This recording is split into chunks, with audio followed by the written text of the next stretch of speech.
Des ovnis se sont-ils écrasés sur Terre? Avons-nous eu un contact avec des extraterrestres? Le gouvernement américain dissimule-t-il une énorme conspiration sur les ovnis? Derrière moi se trouve l'une des bases militaires les plus secrètes au monde, au fin fond du désert du Nevada. Le terrain d'essai de Groom Lake, également connu sous les noms de Zone 51 ou Dreamland, a abrité de nombreux projets secrets américains depuis la Seconde Guerre mondiale. Toutefois, depuis quelques années, des rumeurs bien plus inquiétantes circulent. Le gouvernement y financerait des recherches portant sur des engins extraterrestres récupérés après s'être crachés sur notre planète. Aujourd'hui, à partir d'éléments fournis par du personnel militaire de haut niveau, des ingénieurs et des scientifiques, nous pouvons révéler en exclusivité la technologie OVNI qui est développée ici, derrière moi. Il s'agit d'une chose que le gouvernement américain s'efforce de dissimuler depuis un demi-siècle. La véritable histoire qui se cache derrière Dreamland. Je suis convaincu, m'appuyant sur mes recherches et sur les personnes que j'ai rencontrées au sein du renseignement, que le gouvernement américain est effectivement en possession d'engins correspondant aux descriptions que l'on trouve dans de nombreux rapports OVNI.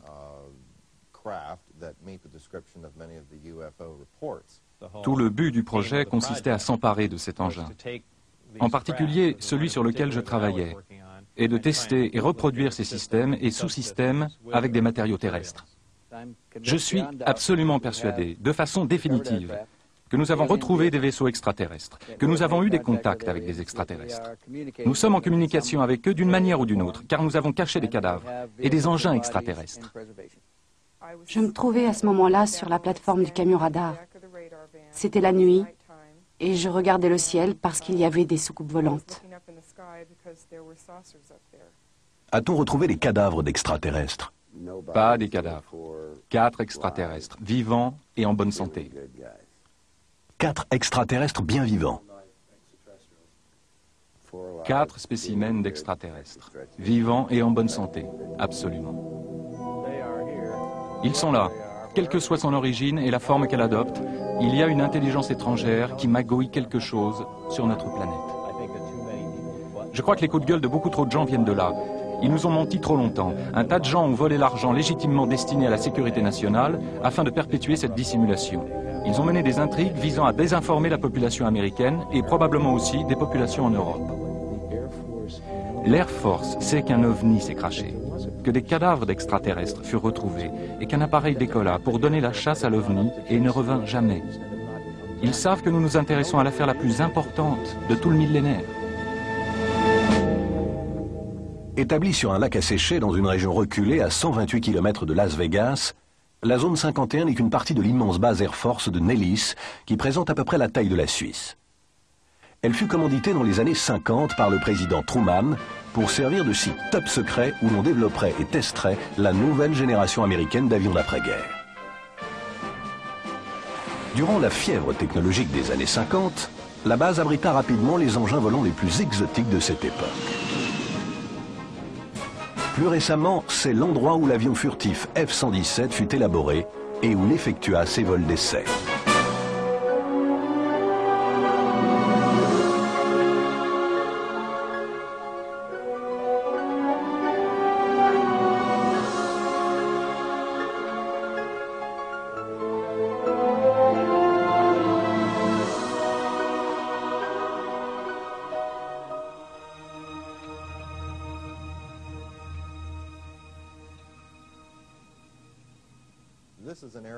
C'est un endroit qui était connu, bien qu'officiellement nié, depuis des décennies. Revenons en arrière, dans les années 40 et 50, avec la mise au point de l'avion espion U-2 et du SR-71. Tous nos appareils ultra secrets ont été mis au point et ont effectué leur vol d'essai dans cette zone précise.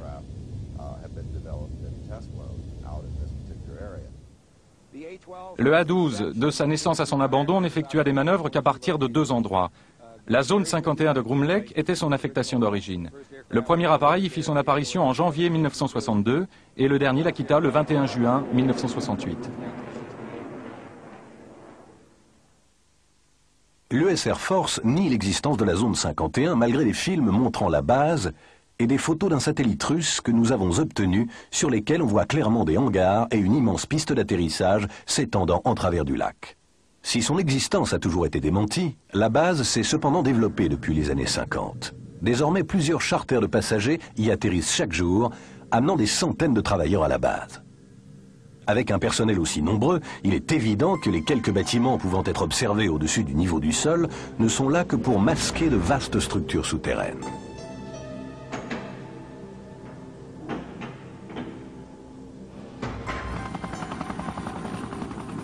Le dispositif de sécurité mis en place est sans précédent et le secret est primordial. Depuis la fin des années 50, les militaires ont confisqué des centaines de milliers d'hectares de terrain environnant la base. Le périmètre interdit autour de la zone 51 s'étend maintenant à 40 km. Le statut confidentiel de la base est très bien préservé. Et même si des employés parlent des essais des appareils U-2 au cours des années 50, il ne leur est toujours pas permis d'identifier la base par son nom ou sa localisation géographique. Tout ce qu'ils peuvent dire, c'est qu'il s'agit d'un établissement reculé.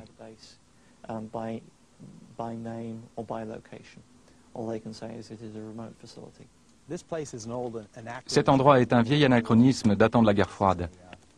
Il nous ramène au temps jadis, et du fait que les militaires continuent à le traiter comme un établissement top secret, dénué d'existence, il attire l'attention. Évidemment, tout le monde veut savoir ce qui s'y passe. Aucun doute. La zone et ses équipements existent bel et bien. Le gouvernement en a très peu dit à leur sujet dans le passé. Qu'il s'agisse des essais du U-2 ou du SR-71, ou encore du bombardier furtif. Les gens ont oublié que plus de 20 millions de dollars ont été dépensés pour la mise au point du bombardier furtif, et qu'il fallut attendre plus d'une décennie pour que son existence soit seulement annoncée.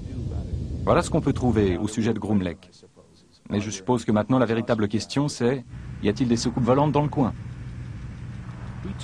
Nous avons décollé afin d'observer la base par nous-mêmes. Volant à une altitude de 3300 mètres, nous sommes maintenant à moins d'1 mille du périmètre interdit. Nous sommes rentrés en contact avec la tour de contrôle et n'avons pas mis longtemps à nous apercevoir que l'espace aérien de la zone 51 était très sérieusement gardé.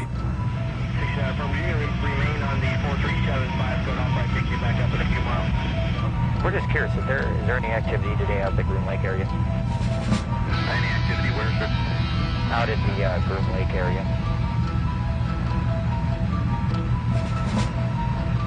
Lake meet 69, I don't have any of that information available. Dude, control on guard. When working roughly more squawk altitude, acknowledge with an identity. The Ellis approach controller now is just getting a little concerned that we're getting close now. Nous venons juste d'être frôlés par 2 chasseurs F-16. Ils sont passés devant nous à une allure de Mach 1,6 environ. Ces gars ne rigolent pas. Ils ne veulent pas qu'on soit là. D'ailleurs, il y en a un autre qui vient de passer devant nous. Ou ils essaient de nous faire quitter la zone au plus vite, ou ils veulent nous forcer à atterrir. Et en voilà encore un autre. Waouh, il est passé vraiment près, juste à notre droite.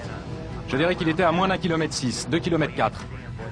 Dis donc, on peut les voir, c'était dingue les gars, ils ont un GPS GCAS à bord et ils ont donc clairement un contact radar avec nous. Il est passé vraiment très près.